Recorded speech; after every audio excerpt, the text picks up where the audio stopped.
Buenos días, dominicanos, dominicanas, ciudadanos y ciudadanas del mundo. Julio Martínez Pozo, los comentarios de los temas más importantes en el programa de mayor influencia de la radio nacional.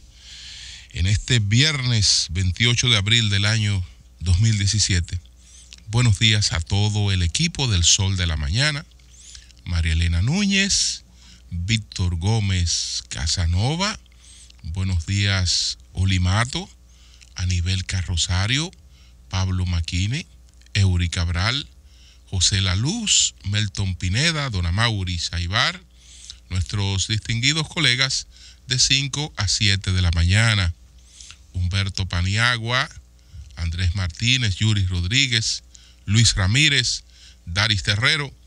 En Santiago de los Caballeros, Ramón Paulino, así late la ciudad corazón.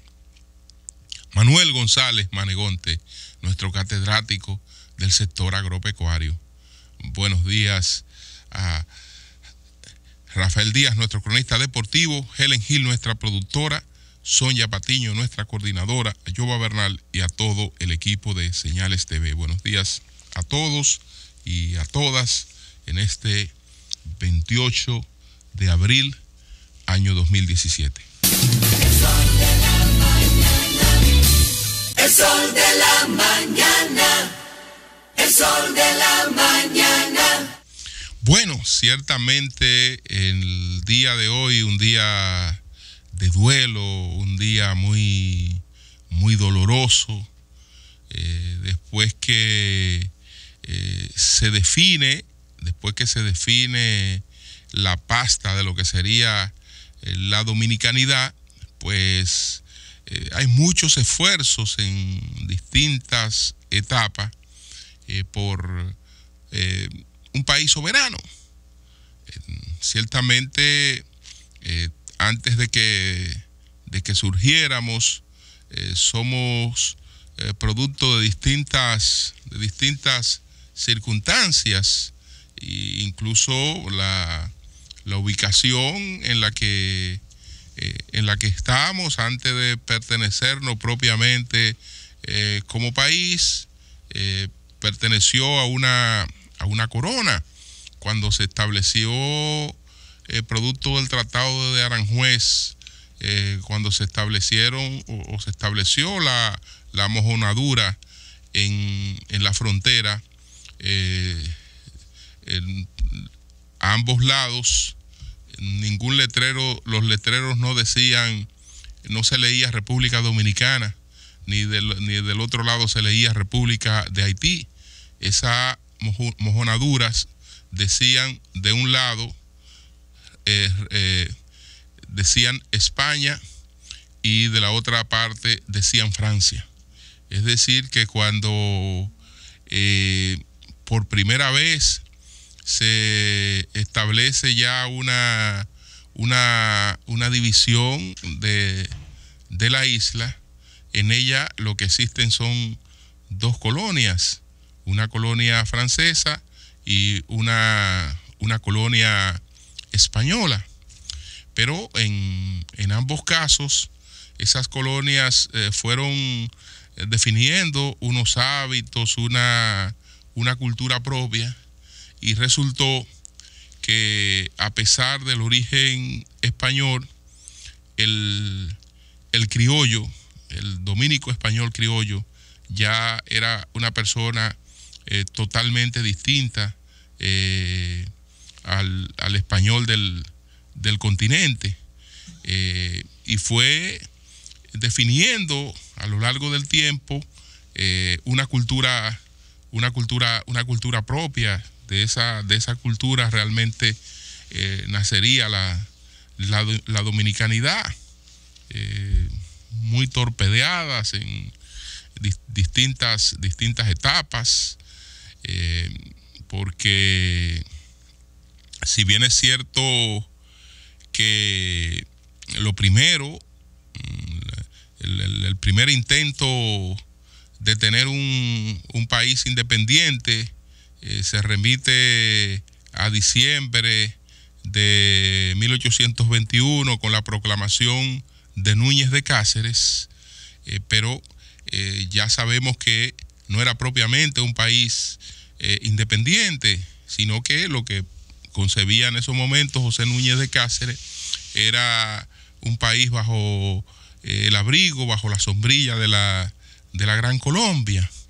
Después hay un acontecimiento del que no se habla en la historia dominicana, se ignora totalmente, porque de la independencia efímera de Núñez de Cáceres nos vamos siempre con bateo y corrido hacia los acontecimientos de 1844. Sin embargo, se produjeron unos acontecimientos 2 años después de la invasión haitiana, de los que no se hablan, y ahí hay unos mártires, unos héroes a los que este país nunca le ha rendido homenaje, que son los héroes de 1924, los que organizaron el primer levantamiento contra la invasión haitiana 2 años después de que esa invasión estuviera en el país. Ahora, ¿por qué no se les rinde homenaje? Porque la pretensión de nuestros héroes del 24 era que volviéramos a la colonia española. Es decir, ellos hicieron ese levantamiento contra Haití con la finalidad de devolvernos a la colonia española. Pero en el caso de Núñez de Cáceres, lo llevó contra España. Y muchos entienden que arruinó la obra de Sánchez Ramírez, que se levantó contra Francia y nos devolvió a España. Entonces, con la independencia efímera, Núñez de Cáceres nos libera de España, hace una proclamación frente a España, pero nos coloca en poder, como una presa fácil de Haití, que produce su invasión en el 22, y en el 24 se va a dar esa primera rebelión de lo que ya se venía formando como un sentimiento de dominicanidad, pero que sin embargo usted de esos héroes del 24 no va a escuchar hablar en ninguna parte. Es un acontecimiento borrado. Esa gente se sacrificó, se inmoló, y es como si eso no hubiese existido. Entonces, se produce después de la anexión a España, producida por Pedro Santana, producida por los sectores que buscaron eso.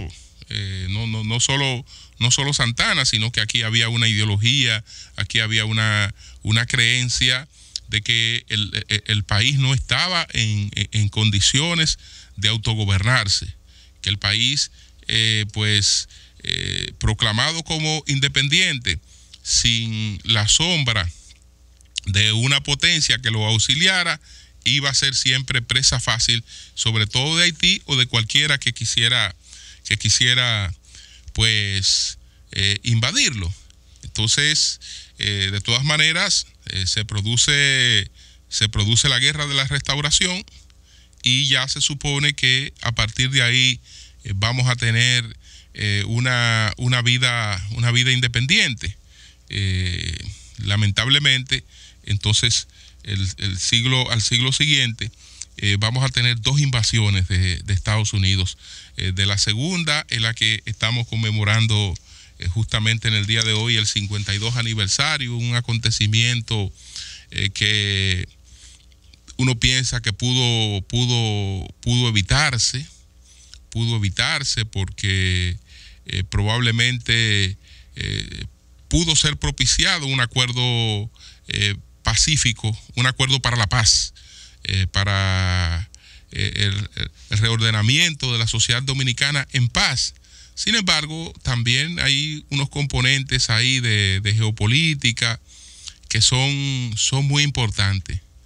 Había una gran hipersensibilidad en esos momentos, porque el gobierno que se estableció en la República Dominicana en las primeras elecciones democráticas se estableció apenas algunas semanas después del conflicto pues entre la antigua Unión Soviética y Estados Unidos, que estuvo a punto de provocar una nueva guerra mundial por el tema de los misiles. También no se produce de forma muy dilatada de la invasión que produjo Estados Unidos contra el régimen de Castro, aunque ya esto fue poco antes de la muerte de Trujillo.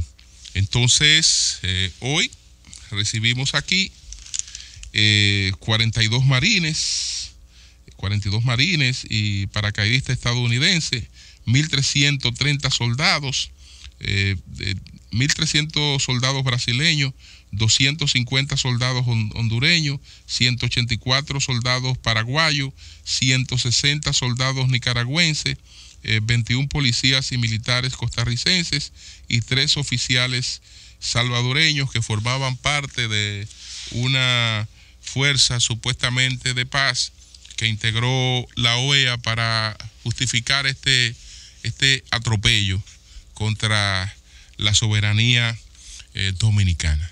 Es decir, este acontecimiento sigue clavado en la conciencia del país como una agresión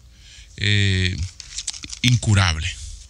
Una agresión incurable que ya después se ha expresado en otros términos. Ahora son las 7:09 minutos. El sol de la mañana. El sol de la mañana.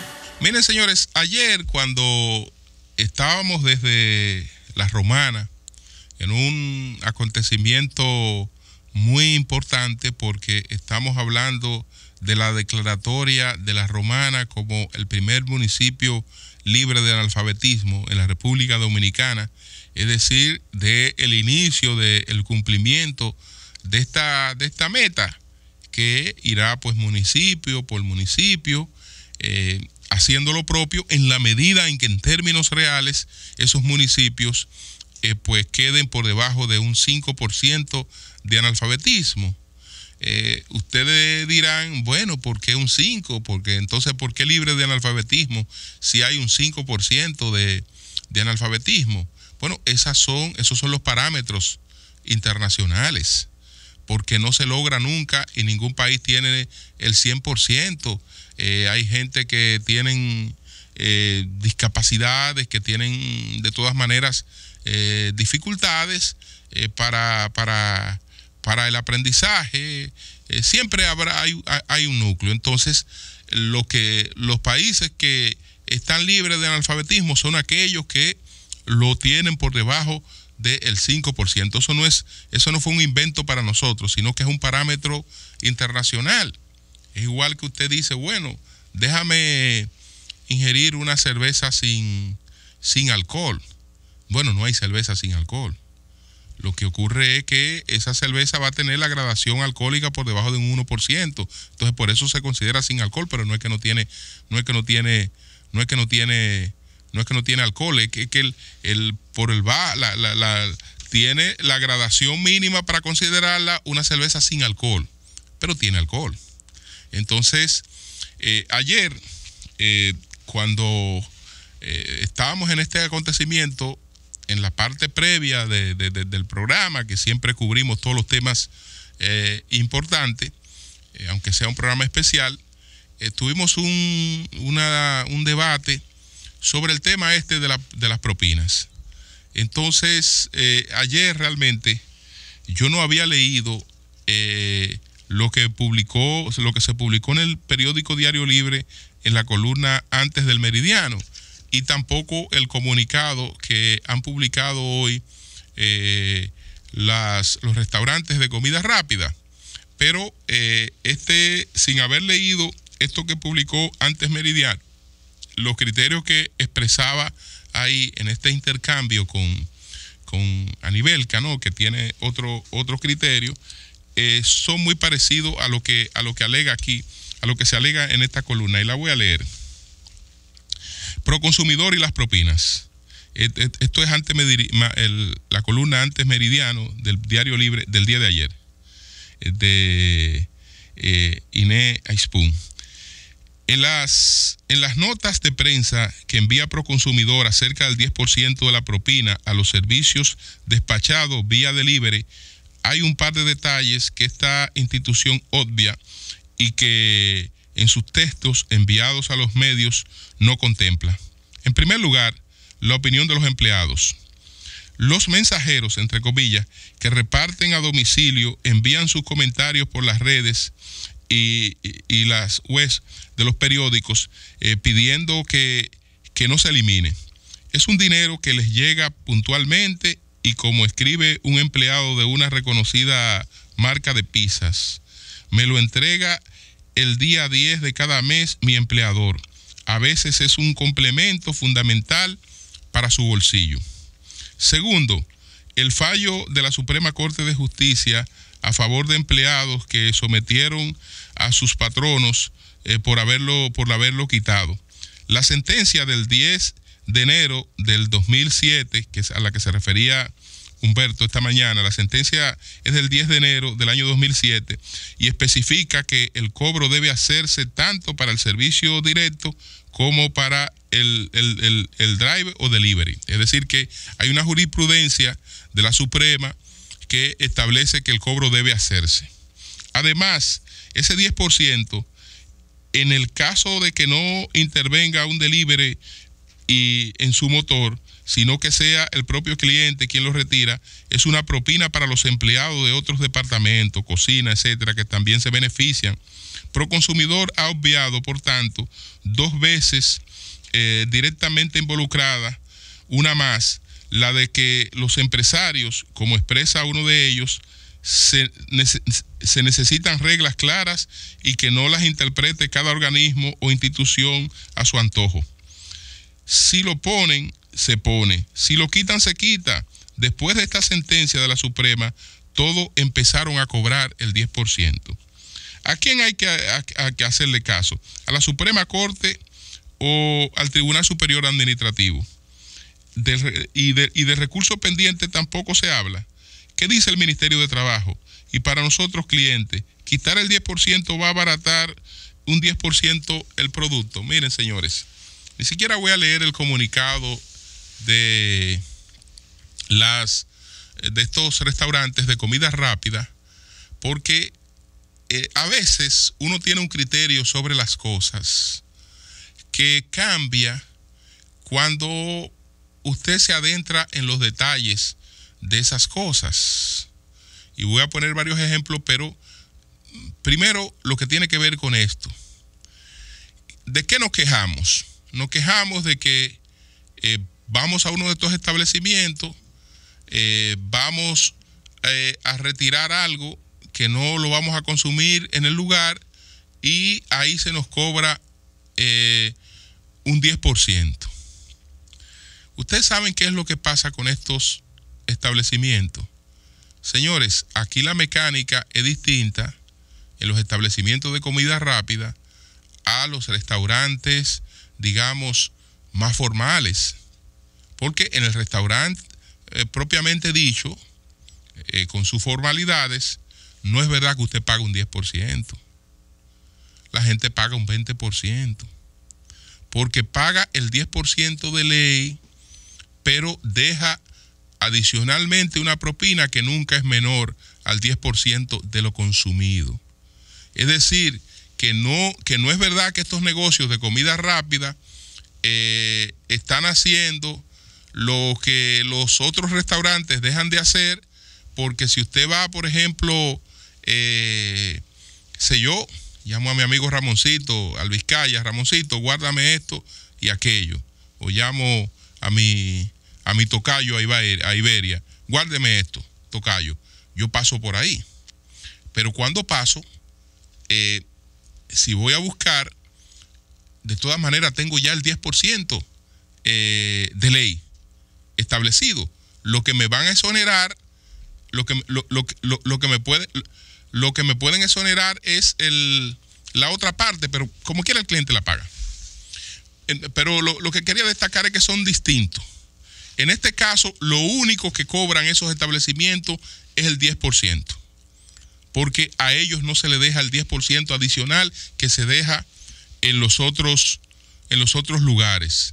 Pero ¿qué pasa? Que esos establecimientos realmente son de autoservicio. El que pasa en su carro a buscar para llevar y el que consume adentro también tiene que recoger en el mostrador lo que ha comprado, va y se sienta en su mesa con una bandeja y lo consume. Es decir, no sale un mozo a brindarle un servicio adicional. Esos negocios son, en términos generales, de autoservicio. Podrá salir uno después que usted se ha ido, si dejó la mesa sucia, a pasarle un paño a la mesa. Si alguna gente que es indisciplinada, que deja la bandeja y todo ahí, aunque hay un zafacón, bueno, sale alguien y retira eso de ahí, pero no hay un servicio pues para eso. Entonces, esa gente, ese 10% se distribuye entre todos los empleados. ¿Qué le permite eso a estos establecimientos? Bueno, tener un personal que sin ese estímulo no estaría ahí. Porque cuando usted se trata con las personas que trabajan en estos establecimientos de comida rápida, usted se encuentra con un personal calificado.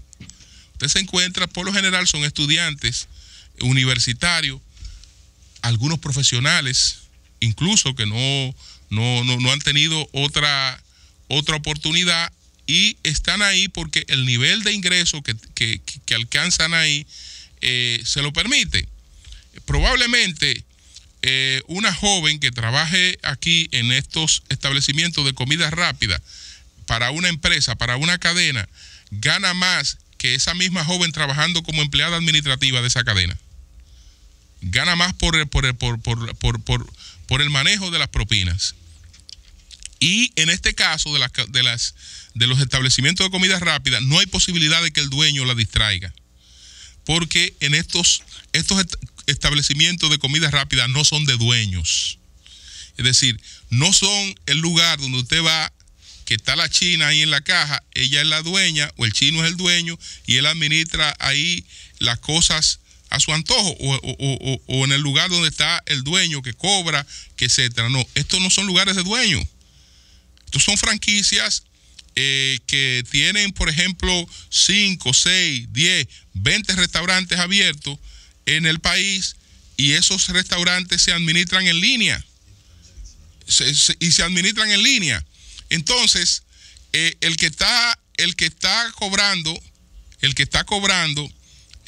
que le atiende y el que está en la parte de la cocina tienen la misma información, porque ellos ven todo ahí en línea, porque incluso cuando tan pronto usted le cobra y usted pidió lo que se va a llevar o lo que va a consumir ahí, en la cocina están viendo lo que usted pidió y le están trabajando inmediatamente en lo que usted pidió. Es decir que ahí no hay manera de que a esos empleados se les distraiga eso, porque eso lo administran ellos mismos. Ellos tienen la información precisa de cuál fue el total de la venta del día y qué le corresponde por ese día. Y eso es un asunto que se reparte entre todos esos empleados. Por eso está ese personal con cierto nivel de calificación, que de lo contrario estaría otro tipo de gente brindando ese servicio. Entonces, yo diría, señores, ocupémonos de nuestros problemas más fundamentales. El problema del que pasa por ahí a buscar algo para llevar no es que le estén cobrando el 10%, porque eso se lo han cobrado siempre. Y eso no le ha hecho nada y siempre lo han cobrado. No, el problema suyo es que no lo maten cuando te salga de ahí. O que no lo estén esperando en la puerta de su casa para matarlo. Los problemas de nosotros son otros. Y el problema, y Proconsumidor tiene muchísimos problemas también importantes de lo que ocuparse. Entonces, las cosas que están funcionando bien y que han funcionado y que se han establecido así, bueno, ¿qué embromar con eso? En definitiva, vamos a quitarlo, pero no se le está quitando nada a los dueños. No se le está quitando nada a esas cadenas, se le está quitando a los empleados que se distribuyen eso y que tienen eso como parte de su ingreso. Cuando lo dejen de tener como parte de su ingreso, entonces se irán de ahí. Ellos tendrán que buscar personal que trabaje por menos dinero, con menos calidad, etcétera, etcétera, porque también los costos de eso son estandarizados. Los costos de eso son estandarizados. El que vende unas hamburguesas, las hamburguesas tienen que tener más o menos el mismo precio en todas partes. Puede tener diferencia por la moneda, pero todo eso está estandarizado. Ahí no hay unos márgenes que la gente de aquí tiene unos márgenes altísimos, que los de allí no. Eso tiene que estar totalmente estandarizado. Amaury. El sol de la mañana. El sol de la mañana. Bueno, de nuevo, y justamente hoy, 28 de abril, comentar otra agresión. La Comisión Interamericana de los Derechos Humanos, que se nos secó la garganta diciéndole al gobierno que por más facilidades que le dieran a esa gente venía con su plan a la República Dominicana y que nadie lo iba a sacar de su agenda de sumarse a la campaña de descrédito contra este país. Pues ahora el gobierno dominicano tuvo que ir en una delegación a Washington a defenderse de una nueva agresión, porque el país ha sido colocado en el capítulo 4B. Ahí nosotros estamos entre los países que cometen graves violaciones, como Venezuela, como Cuba, porque nosotros supuestamente estamos incurriendo en graves violaciones a los derechos migratorios, cuando ha sido el único país que ha hecho un plan nacional de regularización de extranjeros a costo del Estado. En ninguna parte del mundo una persona puede ir a regularizarse sin cubrir sus costos. La República Dominicana hizo un plan nacional de regularización de extranjeros a costo del Estado.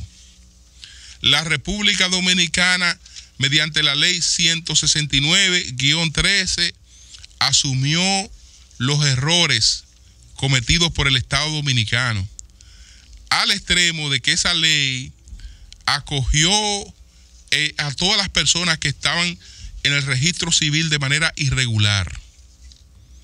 Es decir, personas que estaban en el registro civil y no les correspondía la nacionalidad dominicana, por estarlo, aunque fuera de manera irregular, se aprobó una ley que les reconoció la dominicanidad. Es decir, que no hubo despojo de dominicanidad para nadie que estuviera en el registro, asentado en el registro civil. Eso no lo ha hecho nadie. Absolutamente nadie. Ahora, ¿qué es lo que pasa? Que lo que pretenden no es eso.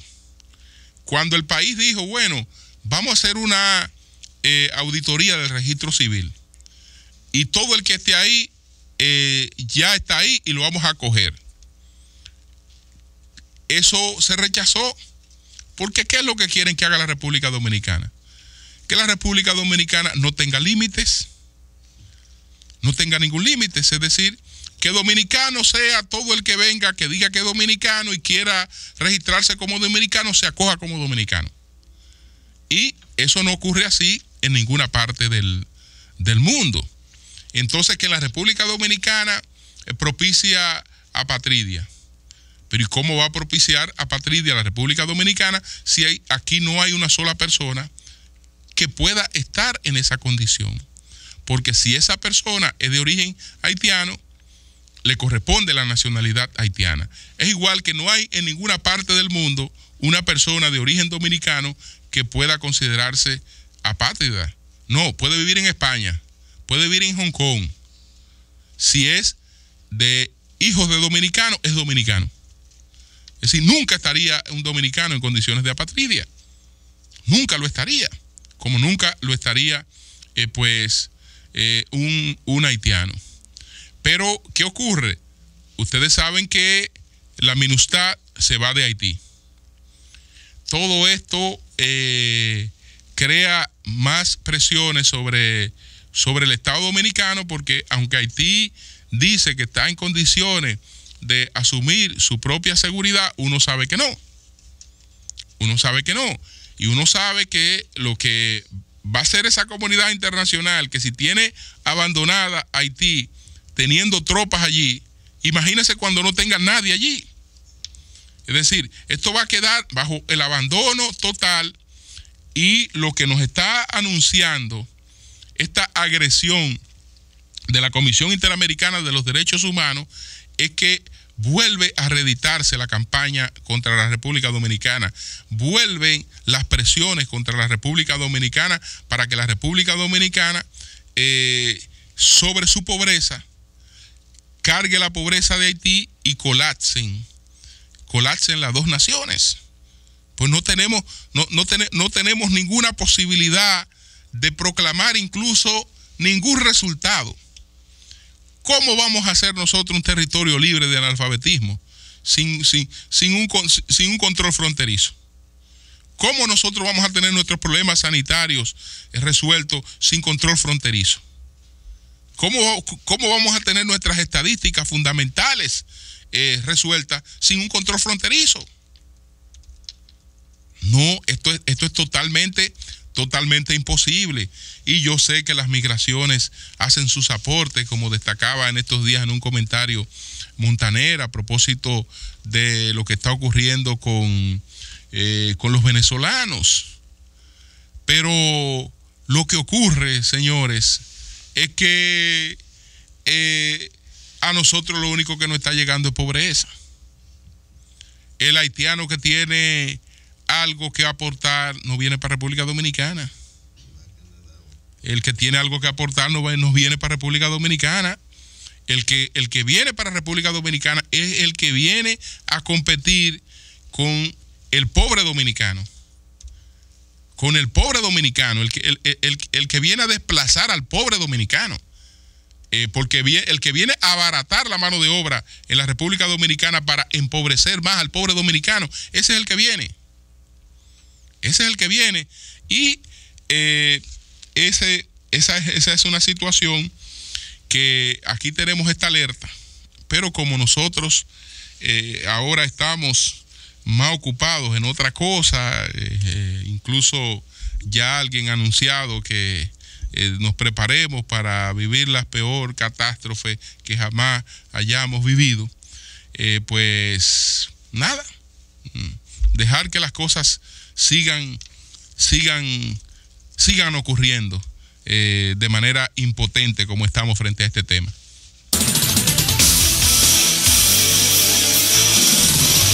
El sol de la mañana, el sol de la mañana.